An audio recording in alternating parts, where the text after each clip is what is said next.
வாங்க. இன்னைக்கு நாம ஒரு முக்கியமான விஷயத்த பத்தி பார்க்க போறோம். தமிழ்நாட்டுல சேலம் மாவட்டத்தை சேர்ந்த ஒரு குடிமக்கள் குழு ரொம்பவும் சக்தி வாய்ந்த ஒரு கடிதத்தை எழுதியிருக்காங்க. இன்னைக்கு அந்த கடிதத்தை வச்சு ஒரு அரசுக்கும் அதுக்கு ஓட்டு போட்ட மக்களுக்கும் இடையிலான உறவு உண்மையில எப்படி இருக்கணும்ன்ற ஆழமான கேள்விக்குள்ள போக போறோம். சரி, வாங்க விஷயத்துக்குள்ள போலாம். முதல்ல இந்த நம்பரை பாருங்க. 150க்கும் அதிகம். அது என்ன 150? 150 நாட்களுக்கும் மேல ஒரு போராட்டம் தொடர்ந்து நடந்துகிட்டு இருக்கு. அதுவும் அமைதியான முறையில. யோசிச்சு பாருங்க, இவ்ளோ நீண்ட ஒரு போராட்டம்னா அந்த விஷயத்தோட தீவிரம் எந்த அளவுக்கு இருக்கும்னு இது நமக்கு தெளிவா காட்டுது. இந்த கடிதத்திலிருந்து எடுத்த இந்த ஒரு வரி போதும் அந்த போராட்டக்காரங்களோட மனநிலைய அப்படியே புரிஞ்சுக்க. அவங்க எவ்வளவு தூரம் புறக்கணிக்கப்பட்டதா உணர்றாங்கன்னு இதுல தெரியுது. காத்துக்கிட்டே இருக்கறாங்க, ஆனா எந்த பதிலும் இல்ல. இந்த முழு போராட்டத்தோட மைய புள்ளியே ஒரே ஒரு ஆவணம்தான். அது என்னன்னா, மாவட்ட ஆட்சியருக்கு எழுதப்பட்ட ஒரு திறந்த கடிதம். வாங்க, நாம இப்போ அந்த கடிதத்தோட பக்கங்களை ஒன்னொன்னா திருப்பி அதுல இருக்கிற வாதங்கள் என்னென்னு பார்க்கலாம். இங்க பாருங்க, இதுதான் அந்த ஒரிஜினல் கடிதம். நாம இங்க பேசுறது வெறும் காத்துல பேசுற வார்த்தைகள் இல்ல. இந்த கடிதத்துல இருக்கிற உண்மையான வார்த்தைகள், ஆதாரங்களை வச்சுதான் பேச போறோம். இதுதான் நம்முடைய இந்த முழு ஆய்வுக்குமான அடித்தளம். கதையில அடுத்த கட்டத்துக்கு போலாம். இங்கதான் ஒரு சின்ன தனிப்பட்ட விஷயம் எப்படி ஒரு பெரிய அரசியல் சின்னமா மாறுதுன்னு பார்க்க போறோம். ஒரு சாதாரண பச்சைத்துண்டு. ஆனா அது வெறும் துண்டில்ல. இந்த கடிதத்துல என்ன சொல்றாங்கன்னா, அது ஒரு ஃபேஷனுக்காக போட்டது கிடையாது. அது இந்த நாட்டுக்கே சோறு போடுற விவசாயிகளோட அடையாளம், அவங்களோட தன்மானம்னு சொல்றாங்க. இந்த ஒரு விஷயமே இந்த பிரச்சனை எவ்ளோ ஆழமா போயிருக்குன்னு நமக்கு காட்டுது. பிரச்சனை எப்போ ரொம்ப மோசமாகுதுன்னா இங்கதான். பெண் விவசாயிகள் அவங்களோட வாழ்வாதார பிரச்சனைகளை பத்தி பேச வந்தப்போ அவங்க என்ன கவலைன்னு கேக்குறத விட்டுட்டு அவங்களோட ஆடைய பத்தி விமர்சனம் செஞ்சதா இந்த கடிதம் குற்றம் சாட்டுது. இதுதான் இந்த மோதலோட உணர்ச்சிபூர்வமான மையமா மாறுது. சரி, இப்போ உணர்ச்சிபூர்வமான விஷயங்கள்ல இருந்து நம்ம கடிதத்தோட மூளைக்கு வரும். அதாவது ஆதாரபூர்வமான கேள்விகளுக்கு. போராட்டக்காரங்க வெறும் உணர்ச்சிகளை மட்டும் பேசல, அதுக்கு பதிலா ஒரு 20 கூர்மையான கேள்விகளை ஆதாரங்களோட முன்வைக்கிறாங்க. அவங்க கேக்குற முதல் கேள்வியே நிலத்தோட மதிப்பை பத்தி தான். அரசு அனுமதிச்ச விலை என்ன தெரியுமா? ஒரு சதுர அடிக்கு வெறும் 201 ரூபா.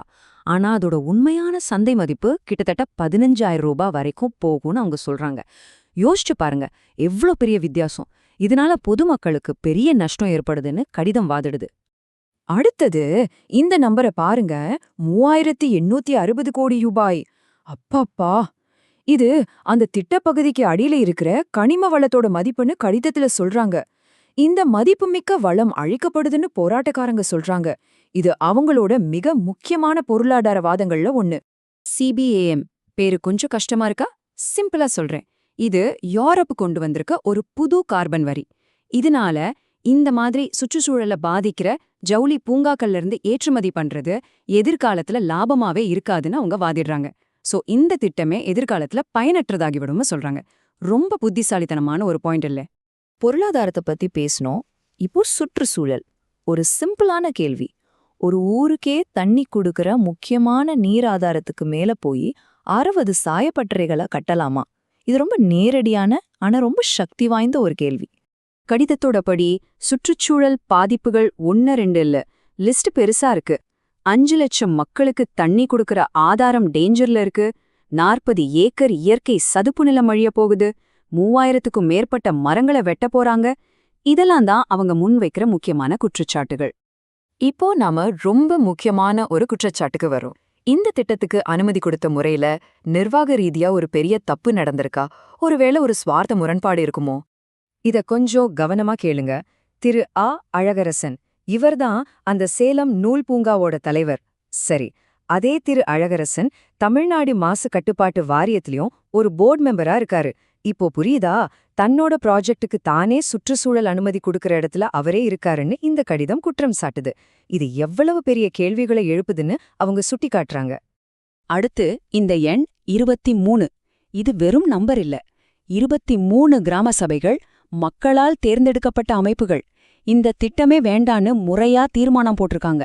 இது ஜனநாயகத்தோட குரல். இவ்ளோ ஆதாரங்களையும் அடுக்கிட்டு கடிதம் அதோட உச்சகட்டத்துக்கு வருது. இதுதான் போராட்டக்காரங்களோட தீர்ப்பு. அவங்க என்ன சொல்றாங்கன்னு பாப்போம். இந்த வரியில இருக்கிற தைரியத்தை பாருங்க. அதிகாரிகளை பார்த்து நேரடியாவே சொல்றாங்க, உங்களை விட எங்களுக்கு இந்த திட்டத்தோட சுற்றுச்சூழல் கொள்கைகளை பத்தி நல்லா தெரியணும். இது அவங்களோட தன்னம்பிக்கையும் அதே சமயம் அவங்க அடைஞ்ச ஏமாற்றத்தையும் காட்டுது. இதோ அவங்களோட நம்பிக்கையில்லா பிரகடனத்துல இருக்கிற 4 முக்கியமான குற்றச்சாட்டுகள். ஆட்சியர் தன்னோட அரசியல் கடமையிலிருந்து தவறிட்டாரு, விவசாயிகளை மதிக்கல, கொள்கைகளை சரியா பயன்படுத்தலன்னு உங்களோட தீர்ப்பை தெளிவா சொல்றாங்க. சரி, பிரச்சனைகளை மட்டும் சொல்லாம இதுக்கு என்ன தீர்வுன்னு அந்த கடிதம் சொல்லுது. வாங்க அவங்களோட கோரிக்கைகள் என்னன்னு பாப்போம். வெறும் எதிர்ப்போட நிக்காம போராட்டக்காரங்க 5 தெளிவான கோரிக்கைகளை முன் வைக்கிறாங்க. 7 நாளுக்குள்ள போராட்ட இடத்துக்கு வாங்க, வேலையை நிறுத்துங்க, பொதுப்பாதையை திறந்து விடுங்கன்னு அவங்க தீர்வுக்கான ஒரு வழியும் காட்டுறாங்க. இந்த வரி ரொம்ப முக்கியம். இது ஒரு ஆழமான விஷயத்த சொல்லுது. நாங்க உங்க எதிரிங்கல்ல, உங்க மக்கள் தான்னு சொல்றாங்க.